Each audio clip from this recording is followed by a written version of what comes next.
Hvala lijepo. Zahvaljujem se i Dariju što mi je dao priliku ovim putem. Ja sam Maks Križanić, imam 25 godina, po zanimanju sam magistar inženjering informacijskih tehnologija, po uvjerenju sam Hrvat. Zašto sam ja se htio danas vam ovdje obratiti nakon evo svih ovih uvaženih govornika? Sinoć sam poslao Dariju poruku, ako će biti potrebno, da bi ja možda rekao vama par riječi, zato što eto, često sam se ja znao motati po tim nekakvim skupovima koji su vezani za ovu našu hrvatsku stvar, po nekakvim stručnim skupovima, predavanjima, predstavljanja knjiga i slično. I uglavnom sam ja bio daleko najmlađi tamo, ili ima još jedno dvoje što imaju tak 30 godina. Svi drugi su uglavnom stariji ljudi i uglavnom je to, evo vidim vas dosta ovdje, uglavnom je to jedan sličan krug ljudi koji se uvijek motuju tu i u principu koji to sve jako dobro znaju. Ali, ako smo mi ovdje, kao nove generacije, nekome vi morate ostaviti ovo naše društvo. Ja sam završio informatički fakultet tu u Zagrebu i rekao bih vam nešto iz perspektive mojih kolega, moje generacije, jer mi smo generacija koja je odrasla na internetu, kojima su dostupne informacije iz čitavog svijeta, koji se predstavljamo svi nekakvim građanima svijeta i nešto slično. Znamo recimo svaki korak koji napravi Beyoncé ili znamo napamet opseg guzice Kim Kardashian, ali evo jedan od mojih kolega s fakulteta nikad nije čuo za Dražena Petrovića. Da ne govorimo sad o Svetozaru Borojeviću, Ruđeru Boškoviću, Nikoli Šubiću, Zrinskom Banu Jelačiću i njihovoj ostavštini. Dakle, nas to ne zanima, našu generaciju, navodno. Htio bi se tu dotaknuti percepcije medija, zato što naši mediji po meni potpuno krivo postavljaju stvari na temu odnosa prema državi i našim nacionalnim vrijednostima, što govori do toga ja kao nekakav programer, grafički dizajner nastojim na nekakav ovakav način simbolički probuditi taj neki nacionalni duh, kako to nazvati. I ja dizajniram neku majicu, stavim ju negdje u ponudu sa hrvatskim grbom, sa nečim vezanim iz Domovinskog rata, mene ljudi pitaju jel smijem ja to nositi. Zašto ne bi smio nositi majicu sa hrvatskim grbom? Pa znaš, tu ovaj mi prigovara, tu na poslu su mi rekli ovo ono. Znači najnormalnije je svugdje nositi Union Jack, zastavu Velike Britanije, zastavu SAD-a, to je svugdje sve najnormalnije. Ljudi vani imaju istaknute zastave na kućama i sve kod nas ako neko ima istaknutu zastavu na kući, hrvatsku seljačina kao šta, pa znamo da živimo u Hrvatskoj. To su nekakvi simboli, nekakve osnove, nekakvi temelji koji moraju biti tu prisutni. Uvijek se naši političari pozivaju na ustavni patriotizam, pa nije patriotizam samo busanje u prsu i to naravno da nije. Svi mi radimo nešto konkretno da bismo doprinijeli tome. Ali šta je stvar medija? Mediji uvijek meni je bilo zanimljivo dok sam radio jedno istraživanje na fakultetu o sprječavanju masovnog iseljavanja mladih iz Hrvatske, pa sam proučavao percepciju medija, gdje onda uvaženi kolumnist Tomislav Klauški kaže tipičan hrvatski domoljubni koncept. Desna ruka na srcu, lijeva ruka u džepu, tuđe.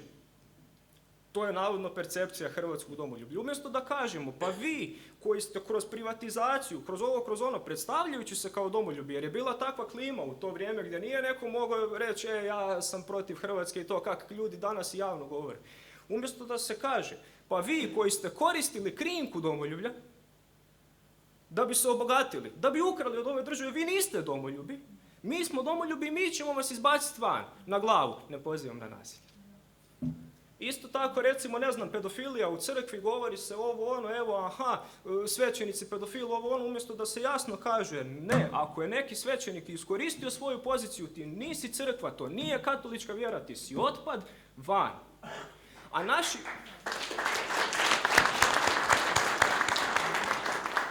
naši mediji na taj način stvaraju nekakvu letargiju kod ljudi, pogotovo kod mladih ljudi, gdje nema nikakve, evo, empatija, to mi je bilo, nisam znao da ćete o tome govoriti, pa onda ja neću, ali mi je to izuzetno interesantno, zato što, eto, imao sam prilike razgovarati s jednim profesorom iz jedne srednje škole u Zaprešiću i iz njegovog razreda koji je bio razrednik, 15 ljudi je željelo upisati studij medicine.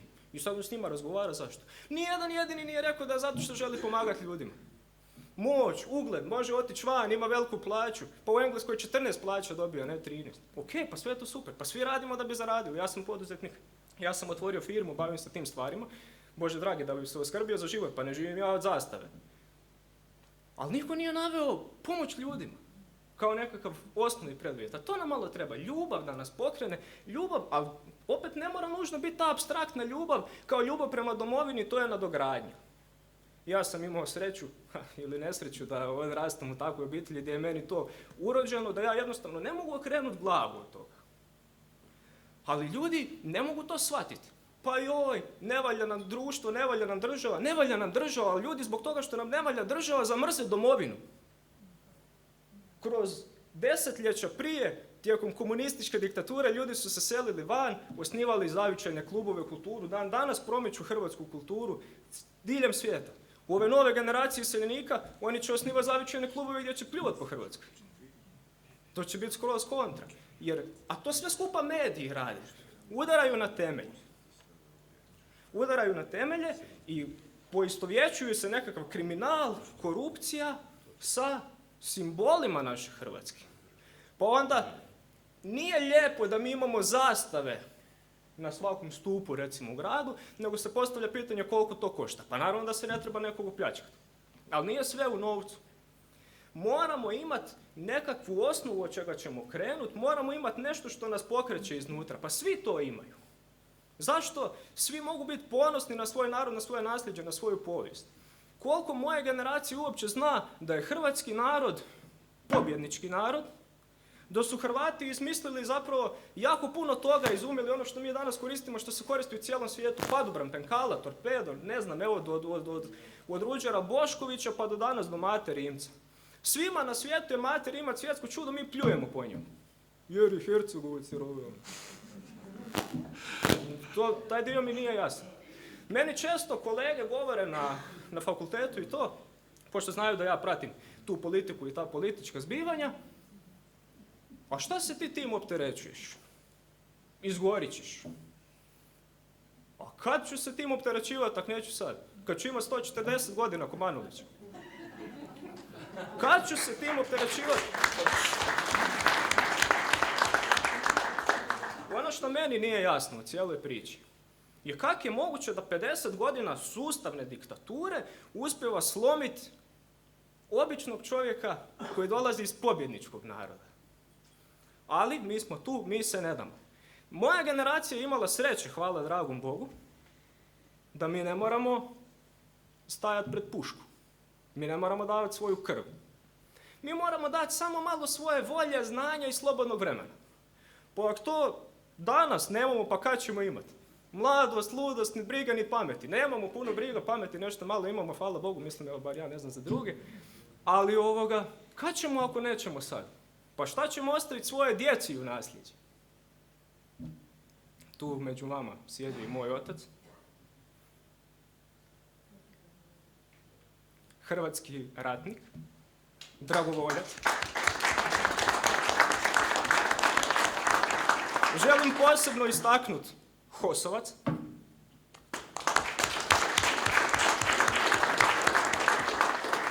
Teško ranjen. Ako je on bio za dom spreman u to vrijeme, ako ja mogu stati pred pušku, pred bombu, a da ja ne mogu stati pred vas ovdje, ili pred Plenkovića, Milanovića, Ursulu von der Leyen, ili onog što hvata za guzicu tamo po Briselu, kak se zove.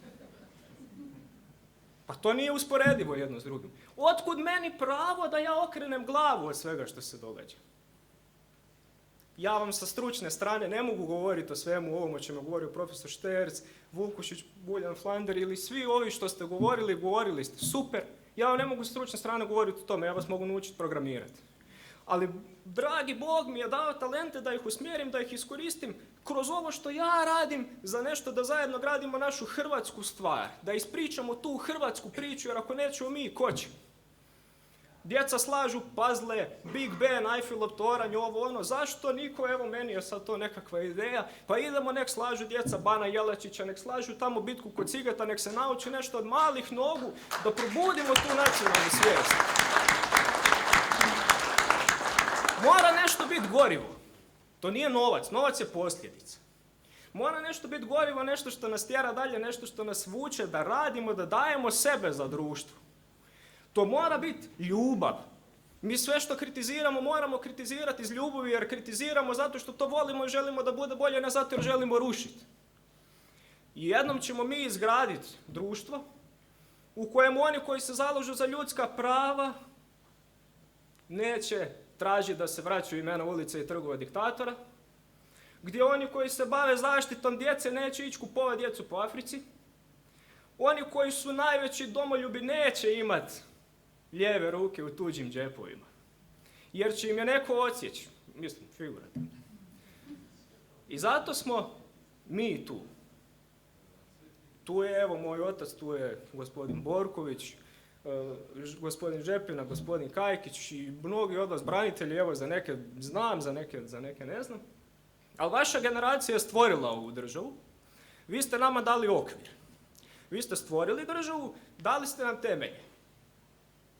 Ja vam mogu obećati odavde da ću ja i još puno nas od moje generacije dati sve da mi izgradimo onakvu državu za kako ste se vi borili i kako ste vi sanjali.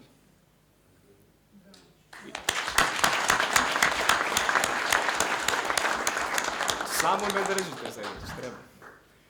Zašto sam ja ušao u ovu udrugu? Ja često, kako se motam oko te politike, zvali su me da se učlanim svima tamo, mene nekakva strančarenja i politizacije me ne zanimaju, a imamo priliku vidjeti na svakom ćošku da svako gleda nekakav svoj interes. Aha, znaš, rekli su mi iz stranke, pa rekli su mi da moj stav, isto stav stranke. Nema toga, znači mora svako od nas prvo misliti svojom glavom i reći jasno o čemu se radi. Bez obzira što nam propisuje ovaj ili onaj, Europska unija, Brisel, Beograd ili bilo ko drugi, jer regnum regno non prescribit leges. To je vrijedilo prije, vrijedi i sad.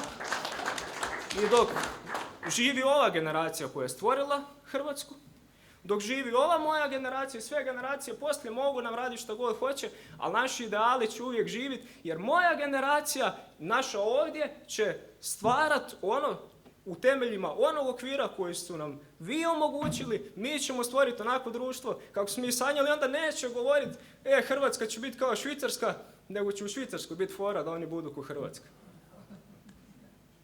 I to vam ja ovdje obećujem, barem da ja mogu od sebe dati ono što je najviše moguće, znanja, iskustva, mislim, kakvog ja iskustva imam za 25 godina, ali imam ljubav, imam želju, imam volju, pa kad ću imat volju, ako neću imat sad.